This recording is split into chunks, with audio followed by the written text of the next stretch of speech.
আমন্ত্রণ বাণিজ্য সংবাদে আপনাদের সাথে আছি আমি ইয়াসমিন সুমনা।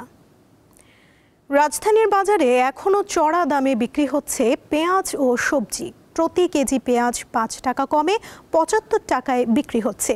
পিছিয়ে নেই কাঁচামরিচ, প্রতি কেজির জন্য গুনতে হচ্ছে 180 টাকা পর্যন্ত। শুক্রবার রাজধানীর কারওয়ান বাজারে পুরো সপ্তাহের বাজার করতে আসেন অনেকে।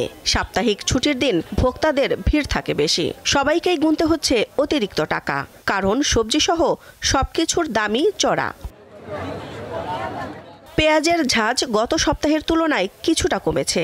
রসুনের দাম স্থিতিশীল থাকলেও বেড়েছে আদার দাম। কাঁচামরিচের দামও কেজি প্রতি 20 থেকে 30 টাকা বেড়েছে। গত সপ্তাহে পেঁয়াজ 80 টাকা ছিল, আর এই সপ্তাহে মনে হয় 5 টাকা রেট কম, 75 টাকা বেচতে আছে, আর পাল্লা নিলে 74 টাকা করে পড়তে আছে।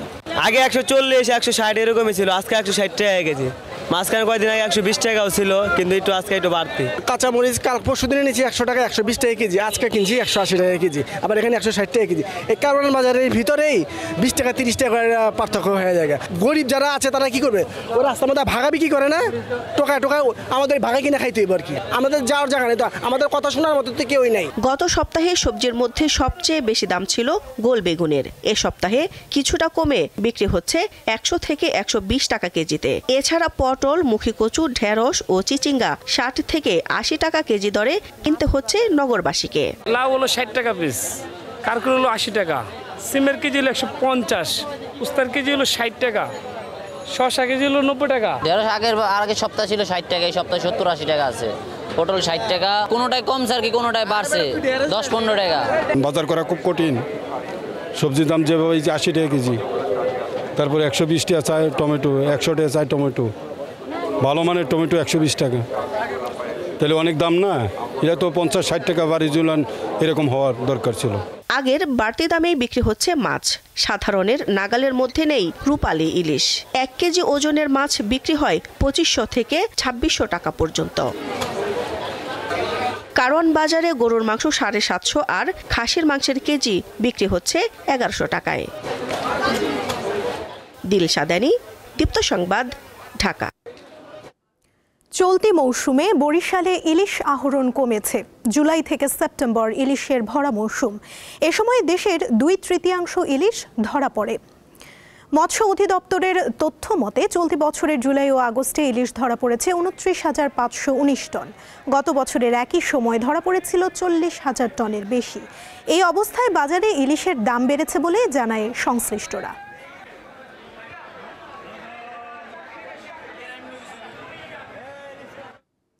ইলিশের আরও খবর নিয়ে বরিশাল থেকে যোগ দিচ্ছেন আমাদের সহকর্মী মর্তুজা জুয়েল। জুয়েল, ইলিশ কম ধরা পড়ার কারণ কি বলছেন সংশ্লিষ্টরা?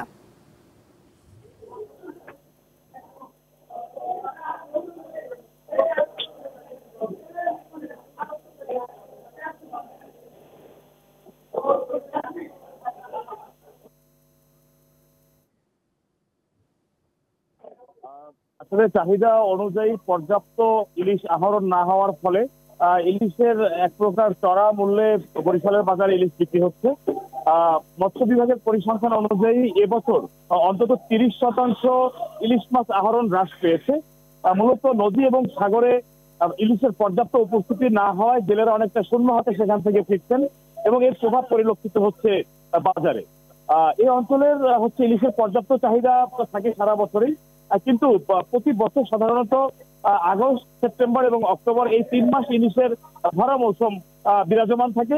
কিন্তু এবছরের মৎস্য বিভাগ আমাদেরকে জানিয়েছে যে গত বছরের তুলনায় অন্তত প্রায় 30% ইলিশ আহরণ কমে এসেছে। ফলে আসলে এই মূল্যটি বৃদ্ধি পেয়েছে বলে একই ধরনের কথা বলেছেন সরদার এবং পাইকারি ব্যবসায়ীরা। এখানে আমরা আজকে বাজারের যে চিত্র আমি আপনাকে দেখাতে চাই যে এ ধরনের একটি ইলিশ মাছ 1 কেজি 100 গ্রাম থেকে 200 গ্রাম ওজনের ইলিশ, যেগুলো গত বছর বিক্রি হয়েছে 1700-1800 টাকায়, এবছর এগুলো বিক্রি হচ্ছে 2300 টাকা থেকে 2400 টাকা খুচরা বাজারে। এই যে 200 থেকে 300 টাকা কেজি প্রতি মূল্য বৃদ্ধি, এর ফলে কিন্তু সাধারণ ক্রেতা তারা অনেকটা আসলে ইলিশ মাছ খেতে পারছেন না বলে আমাদেরকে জানিয়ে ক্ষমতার বাইরে চলে গিয়েছে। মূলত সকল শ্রেণী পেশার নাগরিকের নিকট এর চাহিদা রয়েছে কিন্তু সে অনুযায়ী যোগান নেই। আমরা পোস্টরোড মৎস্য বাজারে আজকে সকাল থেকে লক্ষ্য করেছি যে এখানে অনেকটা বাজার শূন্য, যেটি সাধারণত ভোর থেকে ভর দুপুর পর্যন্ত ক্রেতা পাইকারদের হাটডাকে সরগরম থাকে, সেখানে অনেকটাই বাজার আজকে ফাঁকা আমরা লক্ষ্য করছি। এছাড়া ইলিশের মূল্য বৃদ্ধির পাশাপাশি হিন্দু ধর্মাবলম্বীদের যে দুর্গোৎসব রয়েছে সামনে, সেটিকে কেন্দ্র করেও ইলিশের চাহিদা বৃদ্ধি পেয়েছে, ফলে আরো এক বৃদ্ধির বিষয়টি ত্বরান্বিত হয়েছে। মূলত বাৎসরিক 40,000 মেট্রিক টন ইলিশের লক্ষ্যমাত্রা থাকলেও এবছর এখন পর্যন্ত 29,000 মেট্রিক টন ইলিশ আহরিত হয়েছে, প্রায় 11,000 মেট্রিক টন ইলিশ প্রায় কম আহরিত হয়েছে। এর ফলে বার্ষিক যে ইলিশ আহরণের যে লক্ষ্যমাত্রা, সেটিও এবার ব্যাহত হওয়ার আশঙ্কা রয়েছে বলে জানিয়েছে। জুয়েল, আপনাকে ধন্যবাদ। রাজধানীর বসুন্ধরা কনভেনশন সেন্টারে চলছে 4 দিনের south Asian trade and tourism fair. সেখানে আছেন আমাদের সহকর্মী মেহেদি হাসান, তিনি যোগ দিচ্ছেন সবশেষ তথ্য নিয়ে। Mehedi, South Asian trade and tourism ফেয়ারের তো আজকে দ্বিতীয় দিন, সেখানকার সার্বিক পরিস্থিতি আমাদের জানান।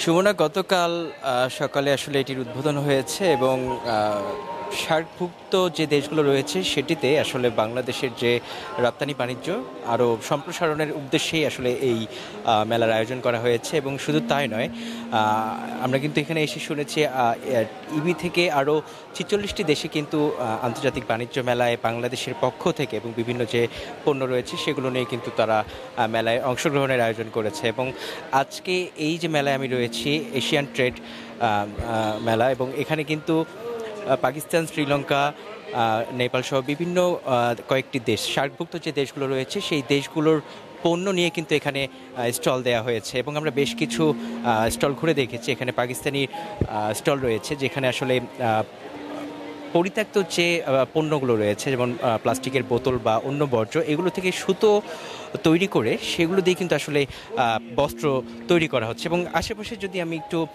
স্টলগুলো দেখাই তবে বুঝতে পারবেন যে এই মেলায় যে আয়োজন রয়েছে এবং বাংলাদেশের রপ্তানি বাণিজ্যের যে ভূমিকা, গত অর্থ বছরে কিন্তু সার্কভুক্ত দেশগুলো থেকে মাত্র 4% রপ্তানি আসলে বাংলাদেশ করতে পেরেছিল। এবং পুরো বিশ্বজুড়ে যে দেশগুলোতে বাংলাদেশ পুরো রপ্তানি করেছিল তার প্রায় মূল্য ছিল 48.28 বিলিয়ন মার্কিন ডলার। তো সেই 48.28 বিলিয়নের মধ্য থেকে মাত্র 4% ছিল কিন্তু এই সার্কভুক্ত দেশগুলোর ভেতর থেকে।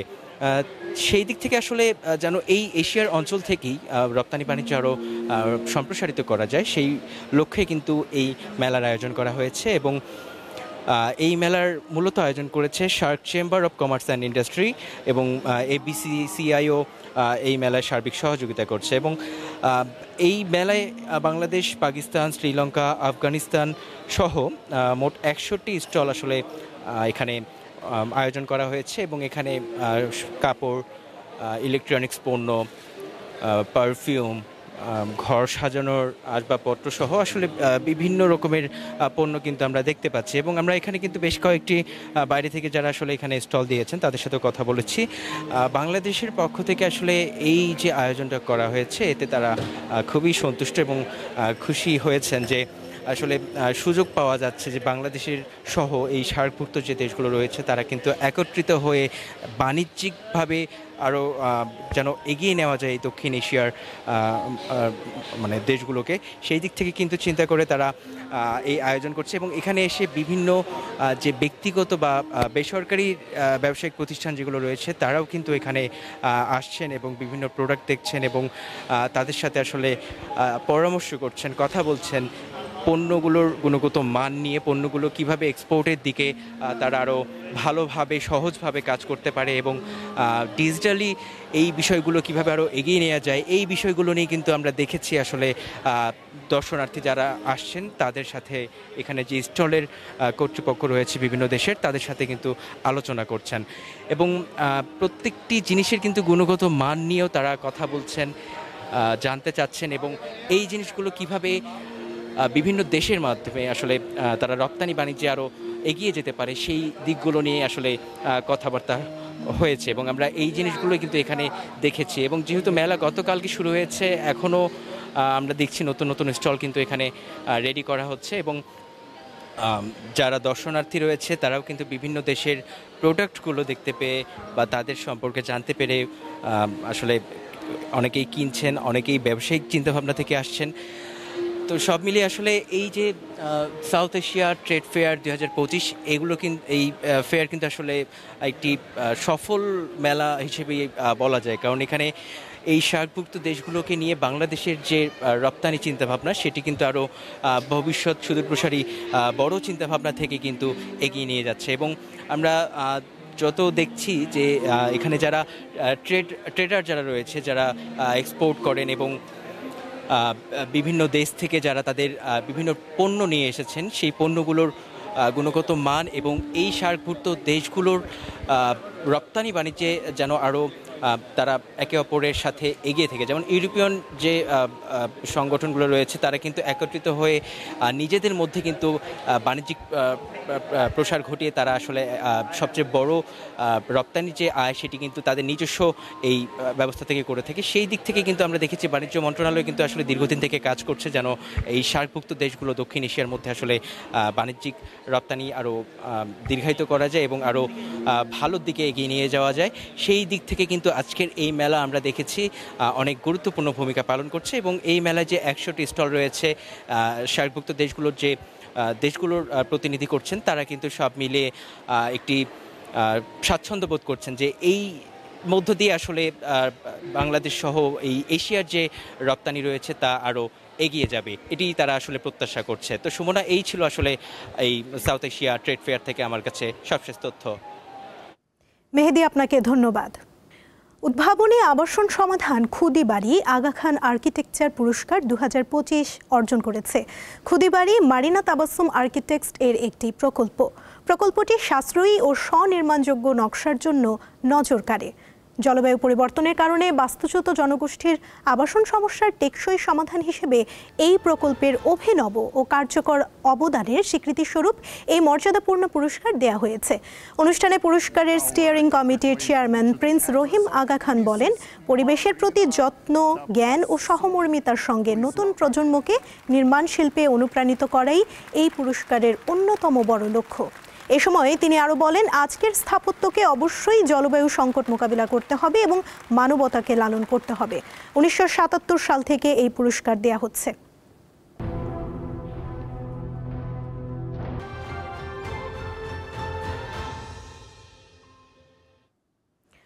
আন্তর্জাতিক বাজারে আজও জ্বালানি তেলের দাম ওঠানামা করছে। যুক্তরাষ্ট্রের বাজারে প্রতি ব্যারেল অপরিশোধিত তেল বিক্রি হচ্ছে $63.35।